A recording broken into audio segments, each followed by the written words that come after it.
हर कोई कर जाता है कि नहीं? ओके।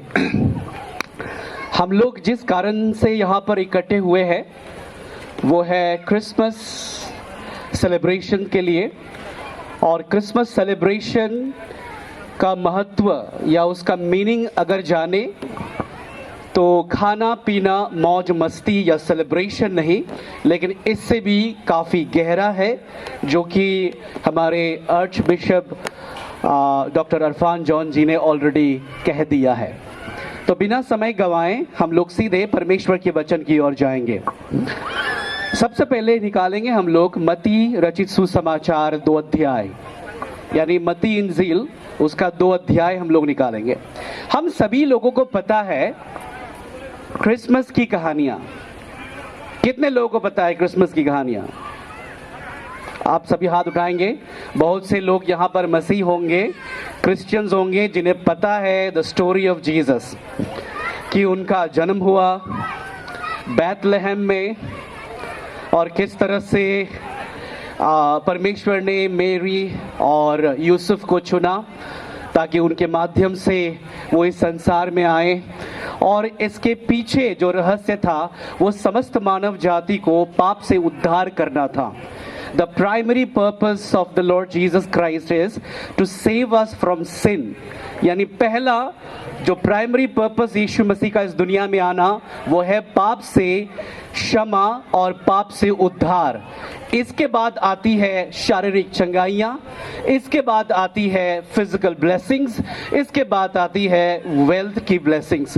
लेकिन सबसे पहला जो मेन कारण जिसके लिए प्रभु इस दुनिया में आए वो है मनुष्य जाति का पाप से उद्धार करने के लिए। ये हम सभी जानते हैं।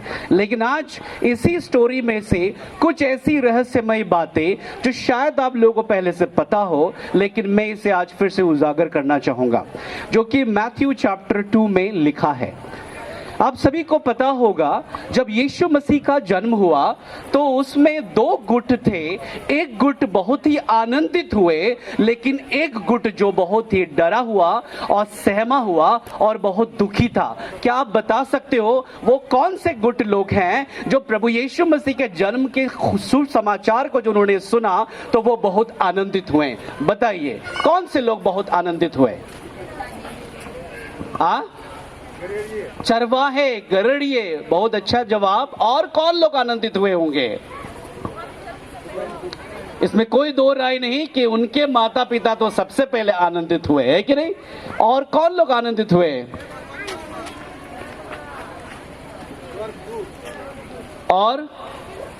और कोई? चरवाहे आनंदित हुए क्योंकि जिब्राइल स्वर्गदूत ने उन्हें आनंद का सुसमाचार सुनाया। उनके माता और पिता जो यूसुफ के नाम से जानते हैं वे तो पहले से ही बहुत आनंदित थे कि परमेश्वर ने उन्हें एक खास पर्पस के लिए चुना था। और कोई आप भूल रहे हैं, कौन हो सकते हैं? मजूसी, जिसे हम वाइस मैन के नाम से जानते हैं। आप सुन रहे हैं? मजूसी जो पूरब दिशा से आए थे। कई लोग कहते हैं कि 3 लोग थे, लेकिन बाइबल में नहीं लिखा हुआ है कि 3 वाइस मैन। वो लोग पूरब दिशा से आए थे क्योंकि उन्होंने सद्रक, उन्होंने गंधरस और क्या क्या सोना लोबान उन्होंने चढ़ाया था। तो इसलिए प्रिज्यूम किया जाता है कि 3 ज्योतिषी आए थे, लेकिन ऐसा बिल्कुल नहीं लिखा है कि 3 ज्योतिषी आए थे। पूरब दिशा से आए थे उन्हें दंडवत करने, उनकी आराधना करने, उनकी उपासना करने। तो ये लोग बहुत आनंदित थे क्योंकि जब इन्होंने आकाश में तारा देखा तो उसको देखकर, उस समय तो गूगल नहीं हुआ करती थी, गूगल मैप नहीं हुआ करता था, तो तारे को देखकर वे लोग बैतलहम पहुंचे थे। तो ये लोग बहुत आनंदित थे। तो ये कुछ लोग हैं जो बहुत आनंदित थे, लेकिन और भी कुछ लोग थे इस बात से बिल्कुल ही आनंदित नहीं थे, परंतु घबराए हुए थे, परंतु डरे हुए थे और चिंतित थे। कौन लोग थे वो लोग? हाँ, हेरोद राजा। सही जवाब दिया, जोरदार ताली बजाएंगे। हेरोद राजा। आज हम लोग हेरोद राजा के बारे में हम लोग सुनेंगे। आप सभी लोग सुनकर हैरान होंगे कि आज तो यीशु मसीह का जन्मदिन है, तो हेरोद राजा के बारे में क्या ही खास बात है जो हम जान सकते हैं।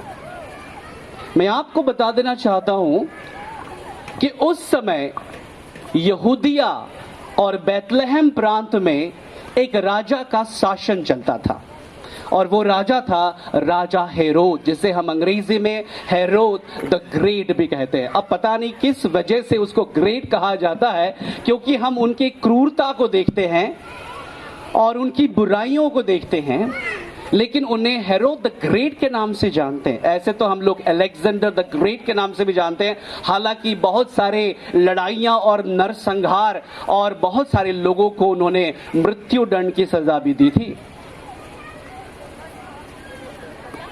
तो उस समय उस राज्य में ये राजा राज्य कर रहा था, और आपको मालूम होना चाहिए कि एक देश में एक ही राजा राज्य करता है, और एक प्रांत में, यानी अगर हमारा झारखंड राज्य है तो एक ही सीएम राज्य करता है। दो सीएम सुने हैं क्या?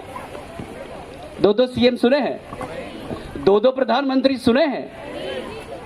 हाँ, उसका असिस्टेंट होता है, वो अलग बात है।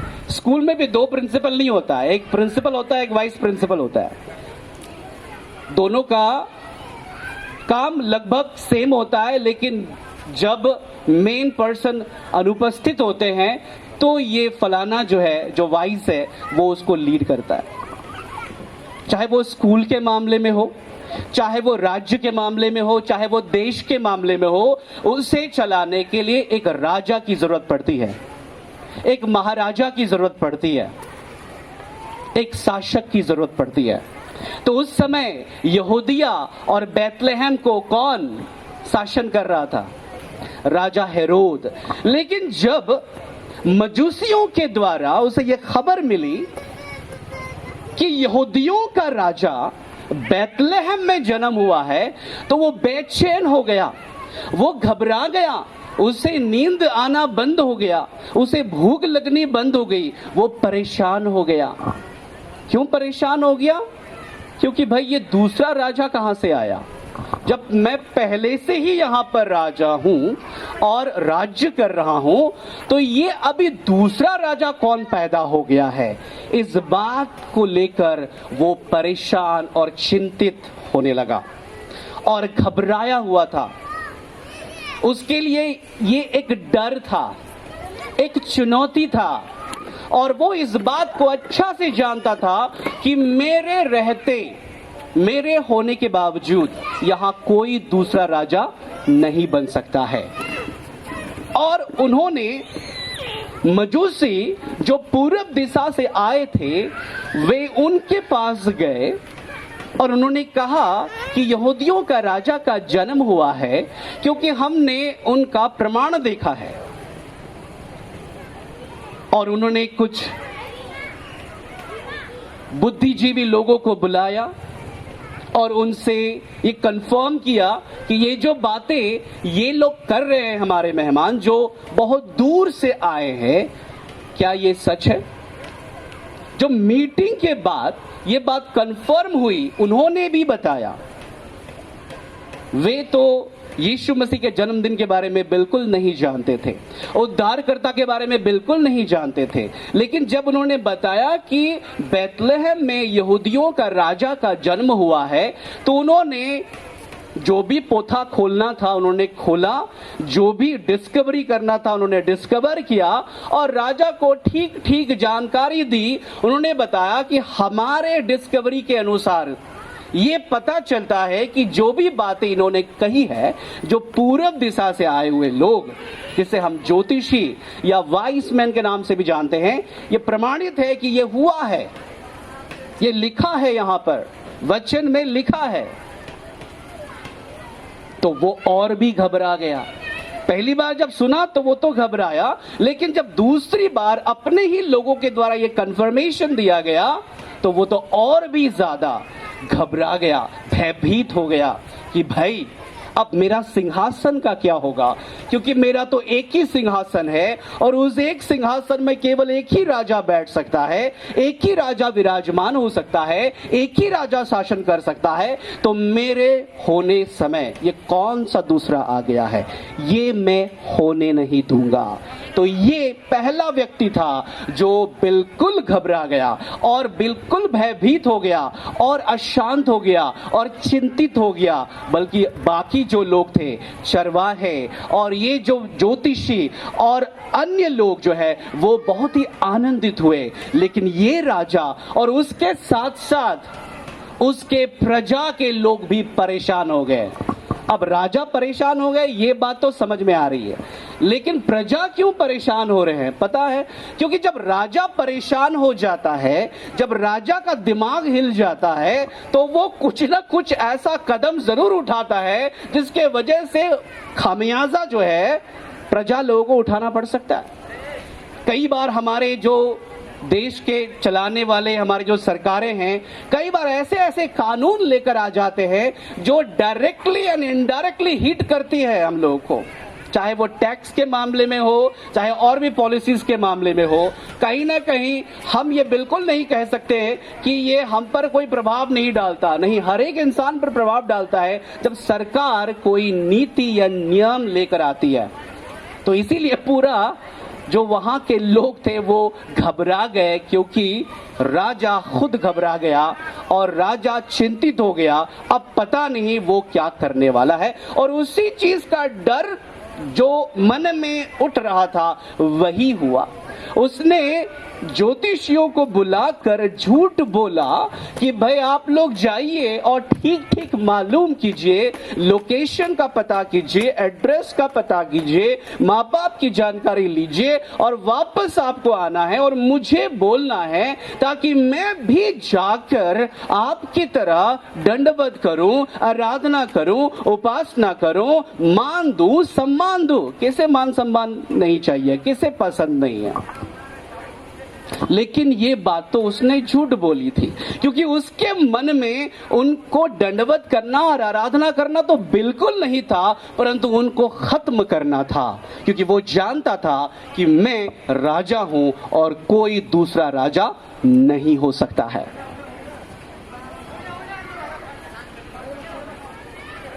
हम ईसाइयों से भी ज्यादा अगर इस बात को कोई जानता है तो वो है राजा हेरोद। राजा हेरोद को ये भली भांति पता था कि वो पहले से ही है, तो दूसरा राजा कौन हो सकता है, मैं होने नहीं दूंगा। लेकिन हम मसीह लोग आज क्या कर रहे हैं? हम एक दो तरह के जीवन व्यतीत कर रहे हैं। ये जो जीवन है ये एक राज्य है, और इस राज्य में हमने दो राजाओं को जगह देकर रखा है, जो कि असंभव है। ये बात तो राजा हेरोद भी जानता था कि एक राजा होगा भैया, दो नहीं हो सकता। लेकिन कई बार हम क्रिश्चियंस जो अपने आप को कहते हैं, मसीह जो अपने आप को कहते हैं, कहीं ना कहीं हम लोग अपने जीवन में दो राजाओं को स्थान दे रहे हैं। और वो दो राजा कौन है? एक तो खुद, जो कहता है कि मेरी मर्जी चलेगी, और दूसरा ईश्वर को भी स्थान देते हैं।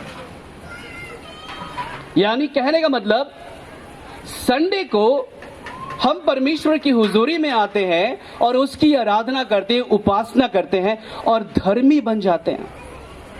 लेकिन जब संडे खत्म होता है, यहां तक कि संडे भी पूरी तरह से खत्म नहीं होता है किसी के जीवन में, तो फिर वो वापस अपनी दुनिया में चले जाते हैं, मंडे से लेकर सैटरडे तक, और वही करते हैं जो उनको अच्छा लगता है। वो नहीं करते हैं जो उस राजा को पसंद है।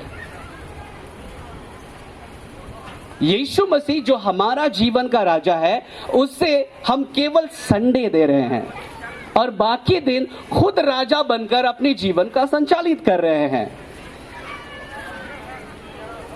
इसलिए परमेश्वर का वचन में लिखा है, तुम अपने मुंह से मेरी प्रशंसा, मेरी तारीफ और मेरी स्तुति के गीत गाते हो, लेकिन तुम्हारा हृदय मुझसे बहुत दूर है।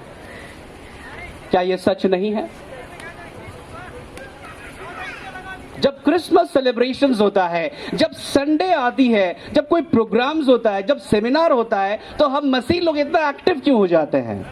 लेकिन इसके बाद जब हम अकेले में अपने जीवन को बिताते हैं, जब हम अकेले में अपने पत्नियों के साथ, अपने बाल बच्चों के साथ, अपने पड़ोसियों के साथ, अपने दोस्तों के साथ, या ज्यादा से ज्यादा समय जब हम अकेले रहते हैं, उस समय हम जीवन बिताते हैं, तो फिर हम अलग क्यों हो जाते हैं? हम उससे दूर क्यों हो जाते हैं? तो आज सवाल हम लोग के लिए यह है कि आपके जीवन का राजा कौन है? क्या आपके जीवन का राजा हेरोद है, या फिर आपके जीवन का राजा यीशु मसीह है, जिसका जन्म ही इसीलिए इस दुनिया में हुआ था ताकि वो आपके जीवन पर राज्य कर सके, चर्च पर नहीं? या फिर बाकी चीजें जो बाहर बाहर से दिखाई देते हैं, उस पर राज्य करने के लिए यीशु मसीह बिल्कुल नहीं आया, परंतु हमारे अंदर वो राज्य करने के लिए आया। और हम हेरोद राजा जैसा बन बैठे हैं कहीं न कहीं, जाने और अनजाने में। और हेरोद राजा का मकसद क्या था कि I have to kill that another king, मुझे उस दूसरे राजा को मार डालना है। क्या हमने उस राजा को मार डाला हुआ है? क्या हम लोग तभी आत्मिक बनते हैं, क्या हम तभी धर्मी बनते हैं जब कोई प्रोग्राम्स, जब कोई गैदरिंग्स होती है, और इसके बाद जब सब खत्म हो जाता है तो हम भी धीरे धीरे उसी की तरह खत्म हो जाता है? आज सवाल आप अपने आप से पूछिए, because the word of God is a mirror. परमेश्वर का वचन कहता है कि परमेश्वर का जो कलाम है वो आईना है। जब हम आईने में देखते हैं तो हम खुद ही के चेहरे को देखते हैं ना। जब हम वचन को पढ़ेंगे तो आप खुद देखेंगे कि आप कैसे हैं, आपका स्वभाव कैसा है, क्या परमेश्वर के वचन के हिसाब से मेल खा रही है, या फिर बिल्कुल ऑपोजिट जा रही है, बिल्कुल उल्टा डायरेक्शन में जा रही है। परमेश्वर ने कहा मार्ग, सत्य और जीवन तो मैं ही हूं। इस बात को जानने के बाद भी हम दूसरे मार्ग पर चले जाते हैं। हालेलुया।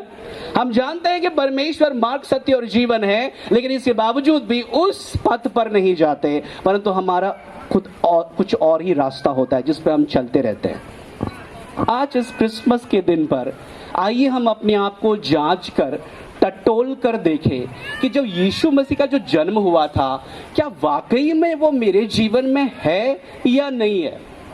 सेलिब्रेशन को भूल जाइए, 2025 साल पहले यीशु का जन्म हुआ है जैसे बार बार बोला जाता है, वो सब भूल जाइए, प्रेजेंट में रहिए। क्योंकि हर क्रिसमस को जब हम आते हैं, अच्छी बात है कि हम लोगों को याद दिलाते हैं कि यीशु मसीह का जन्म क्यों हुआ, लेकिन उसी में सब खत्म हो जाता है। लेकिन हमें जानना चाहिए कि इसकी गहराई क्या है। यीशु मसीह का जन्म ही इसीलिए हुआ ताकि मानव जीवन में वो राज्य कर सके, लेकिन हम उन्हें एक विशेष दिन में राज्य करने के लिए देते हैं, जो संडे होता है, या कोई सेमिनार होता है, या फास्टिंग्स एंड प्रेयर्स होता है, जब 40 डेज की चलती है, जो हम बहुत ही धार्मिक बन जाते हैं। लेकिन जब वो 40 डेज एंड 40 नाइट्स खत्म हो जाती है तो फिर हम अपने रूप में आ जाते हैं। और परमेश्वर का वचन कहता है इसे बहरूपी है कि नहीं? इंग्लिश में इसे कहा जाता है हिपोक्रेट। और सबसे नाखुश और सबसे बैर अगर परमेश्वर किसी से रखता है तो वो है हिपोक्रेसी से रखता है। हिपोक्रेसी मतलब पाखंडपन।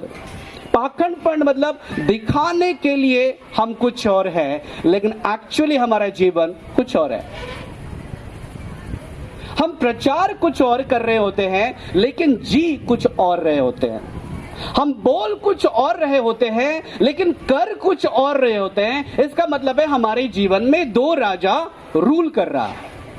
एक तो राजा हेरोद, और कहीं ना कहीं थोड़ा सा कोना में यीशु राजा को भी हमने जगह दे के रखा है। कभी कभी वो दरवाजे बंद कर देते हैं और कभी कभी खोल देते हैं। इसलिए परमेश्वर ने कहा है ऐसे लोगों को, ना तो तुम बहुत गर्म हो, ना तो तुम बहुत ठंडा हो, परंतु तुम गुनगुने हो, और ऐसे को मैं क्या करूंगा, थूक के बाहर निकाल दूंगा। What a dangerous statement! कितना खतरनाक स्टेटमेंट है जो यीशु ने मसीहियों के बारे में। This is not for Hindus. ये जो वचन उन्होंने बोला, ना तो तुम गर्म हो ना तो तुम ठंडे हो, ये गैर मसीहियों के बारे में नहीं है। ये मसीहों के बारे में है जो बकायदा फंक्शंस में, बकायदा चर्च में देखे जाते हैं, और कई लोग तो साल में एक बार तो देखे जाते हैं।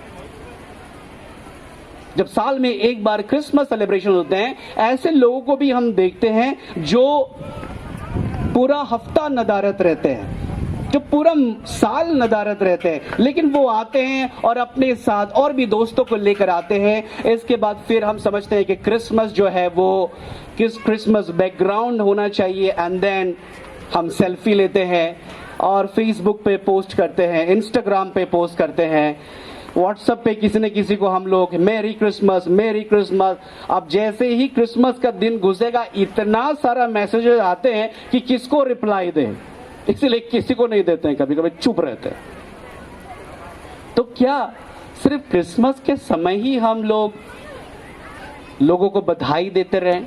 क्या क्रिसमस के समय ही हम लोग ये दिखाएं कि हम लोग धार्मिक वाले लोग हैं?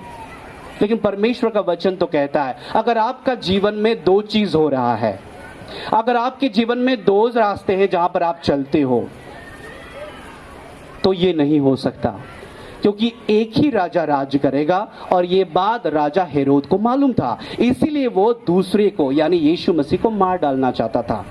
तो मैं आप लोगों को चुनौती देना चाहता हूं और साथ ही साथ आप लोगों को इंकरेज करना चाहता हूं, अगर आपके जीवन में राजा हेरोद राज्य करता है तो आज वो समय है उससे उस सिंहासन से बाहर कर दीजिए, और जिसको बैठाना चाहिए यीशु मसीह जो हमारे जीवन का राजा है, वो केवल यहूदियों का राजा नहीं था, वो यहूदी जाति में पैदा जरूर हुए थे, बट केवल यहूदियों का राजा नहीं है, वो समस्त मानव जाति का राजा है। हालेलुया।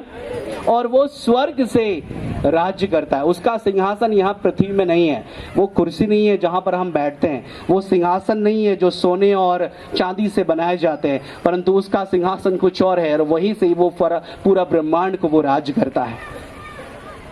इसलिए हे मेरे प्रिय भाई और बहनों, आइए हम जांच के देखें कि इस क्रिसमस के मौके पर जिसका बर्थडे हम सेलिब्रेट कर रहे हैं, जिसका जन्मदिन हम सेलिब्रेट कर रहे हैं, जिसका हम आनंद मना रहे हैं, जिसको हम धन्यवाद दे रहे हैं, क्या वो मेरे हृदय में है? क्या वो मेरे हृदय में है या फिर मेरे मुंह में है?